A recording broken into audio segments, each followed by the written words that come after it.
हाँ भाई, उसके बाद है टाइप्स ऑफ रेडियाई में covalent radii.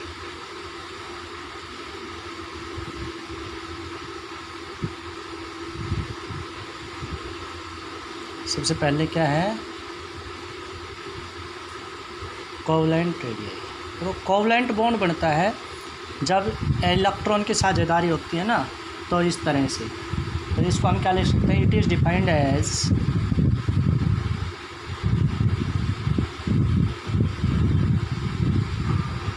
One half of the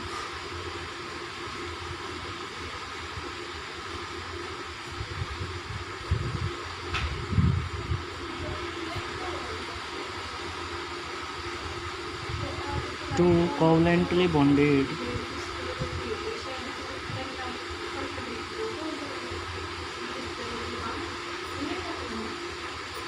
atoms of the same element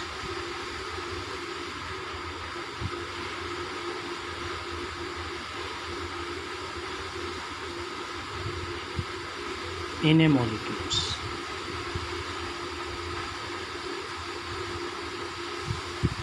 एक ही मॉलिक्यूल में एक ही एलिमेंट के दो अधिक एटम जुड़े हुए हैं, तो उनके बीच का क्या कहलाता है, कोवलेंट रेडियाई कहलाता है। ठीक है, मतलब कोवलेंट रेडियाई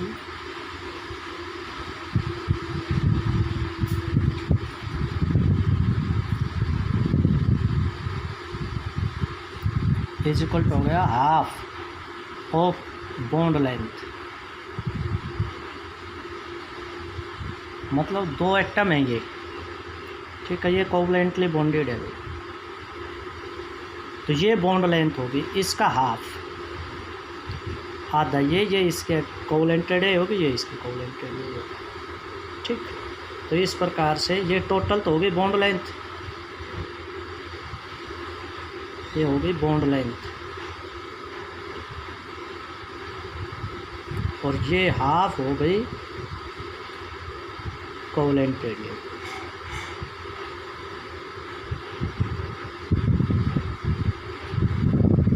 उसके बाद दूसरी है van der Waals radii.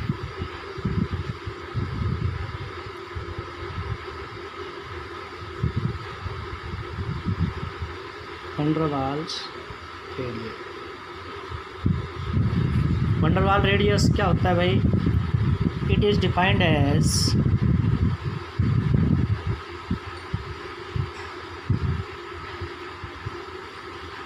One of, आधा होता है, one half the distance of between nuclei of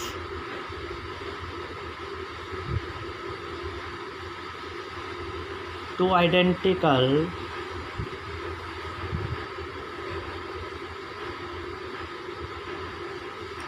non-bonded isolated atoms।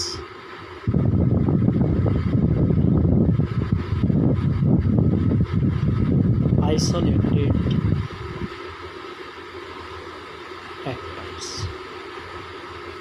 ठीक है, ये क्या कहलाती है, वंडर वाल रेडियाई कहलाती है। जैसे मान लो ये एटम, ये दो एटम बंधे हुए हैं, एक का ये न्यूक्लियस है, एक एटम ये मिल करके बंधे, ये तो हो गई कोवलेंट रेडियाई।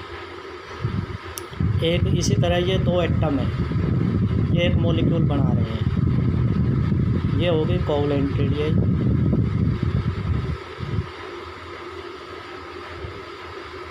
ये भी कोवलेंट रेडियाई।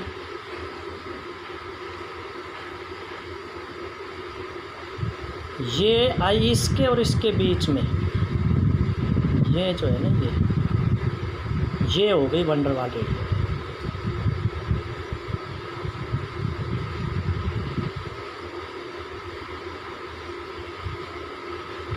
वंडर वाल, ठीक है।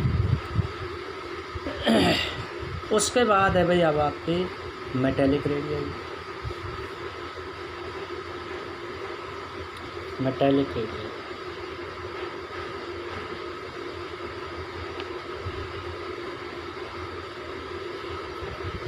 मल्टीक्लेयर रेडियाई कहते हैं इट इज़ डिफाइंड एज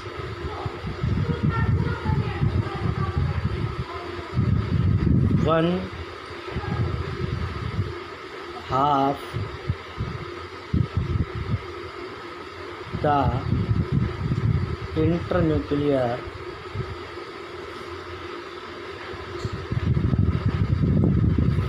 इंटरन्यूक्लियस का मतलब क्या है भाई?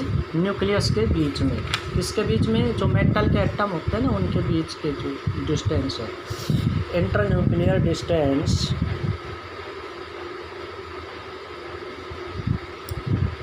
Between the two adjacent metal ions.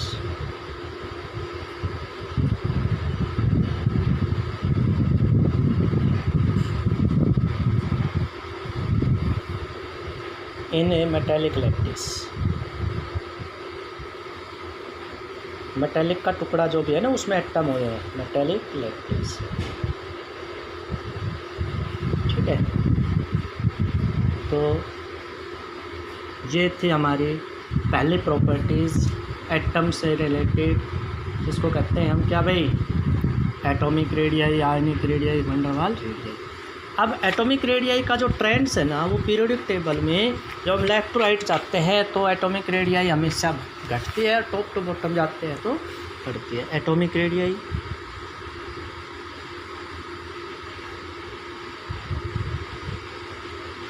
And ionic radii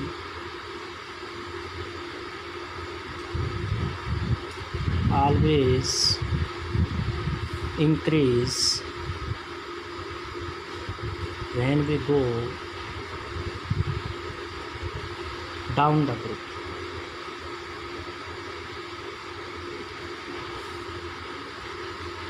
And decrease when we go left to right.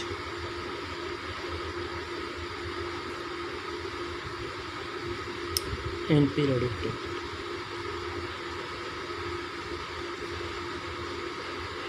Left to right जाते हैं तो घटती है। क्यों घटती है भाई? क्योंकि अंदर नेगेटिव चार्ज, पॉजिटिव चार्ज बढ़ता है, बाहर नेगेटिव चार्ज बढ़ता है, इलेक्ट्रोस्टैटिक फोर्स बढ़ जाती है और न्यूक्लियस का साइज़, एटम का साइज़ घट जाता है, तो एटॉमिक रेडियाई घट जाती है। ठीक है, उसके बाद आता है हमारा अगला, आता है हमारा इसमें आइसो इलेक्ट्रॉनिक आयन्स और स्पीसीज। क्या होते हैं? Iso electronic ions.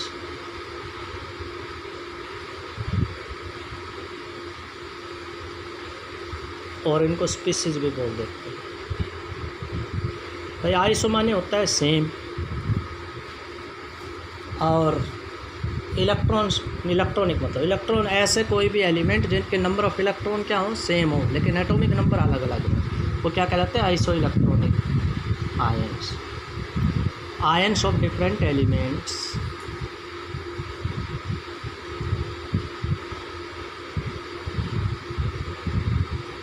which have same number of electrons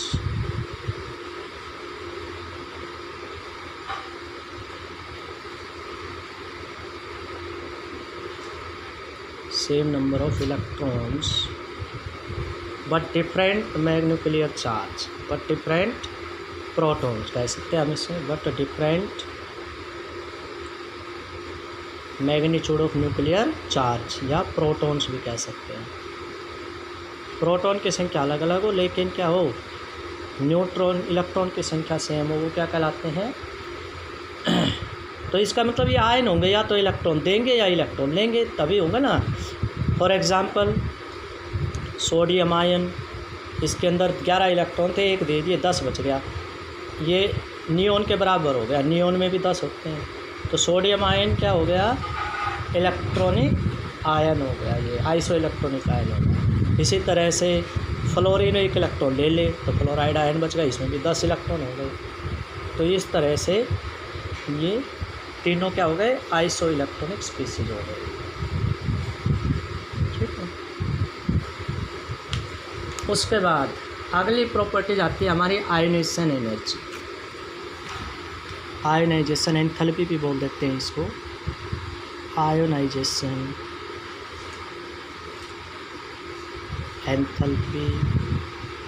enthalpy का मतलब एनर्जी होता है या एनर्जी। भाई एटम की सबसे बाहर वाली सेल को हम वैलेंस सेल कहते हैं, और इलेक्ट्रॉन जाएंगे या आएंगे तो इस वैलेंस सेल में ही जाते आते हैं। तो वैलेंस सेल में से इलेक्ट्रॉन निकालने के लिए एनर्जी चाहिए।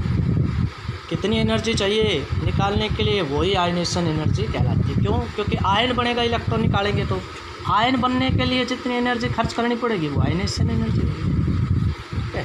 The amount of energy required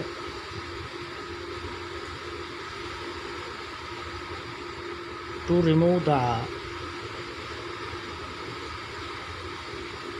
outermost valence electron. बाहर वाली सेल में जो इलेक्ट्रॉन है उनको निकालने के लिए जो एनर्जी चाहिए वो क्या कहलाती है, आयनाइजेशन एनर्जी कहलाती है। पहला इलेक्ट्रॉन निकालेंगे तो फर्स्ट आयनाइजेशन एनर्जी, दूसरा निकालेंगे तो और एनर्जी चाहिए, वो सेकंड आयनाइजेशन एनर्जी कहलाती है। इसको हम IE से लिखते हैं, किससे लिख देते हैं, IE से लिख देते हैं, या डेल्टा IH। I माने आयनाइजेशन, H का मतलब हीट एनर्जी। ठीक है।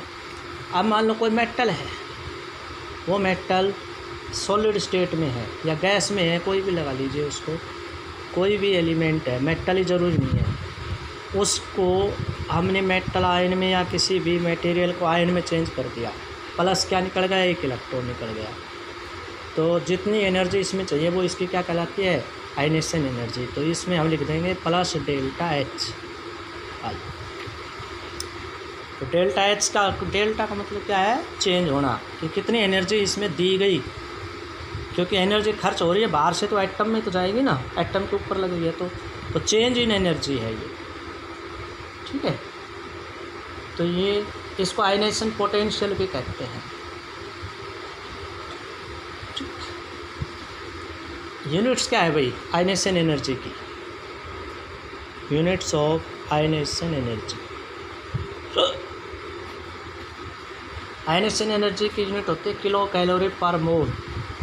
क्या होती है, किलो कैलोरी पर मोल या कैलोरी पर मोल हो सकती है, किलो कैलोरी पर मोल और कैलोरी पर मोल।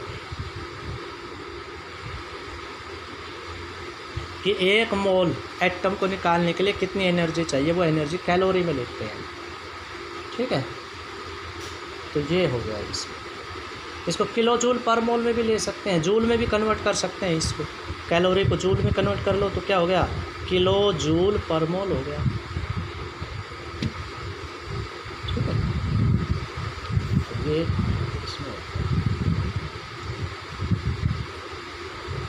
अब है, जब हम पीरियोडिक टेबल में ऊपर से नीचे जाते हैं तो आयनाइजेशन एनर्जी की वैल्यू घटती है, और लेफ्ट टू राइट जाते हैं तो बढ़ती है।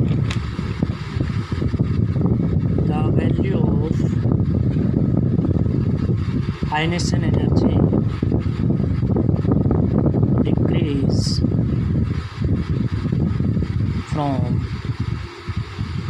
Top to bottom. क्योंकि ऊपर से नीचे जाते हैं तो साइज बढ़ता है, साइज बढ़ता है तो इलेक्ट्रॉन आसानी से निकलेगा, तो एनर्जी कम चाहिए। And value of ionization energy increase from left to right. जब हम पीरियोडिक टेबल में लेफ़्ट टू राइट जाते हैं तो इसकी वैल्यू क्या होती है, इंक्रीज होती है। क्यों होती है, due to decreasing of size, small size of atoms। ठीक है। तो ऊपर से नीचे जाएंगे तो आयनिस एनर्जी की वैल्यू घटेगी और लेफ्ट राइट जाएंगे तो बढ़ेगी। पहला इलेक्ट्रॉन निकालते हैं, first ionization energy, first ionization energy, removal of first electrons,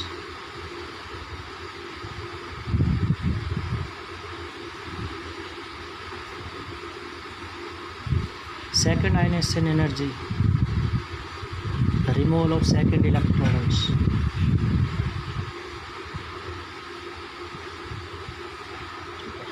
तो ये था भाई आज का हमारा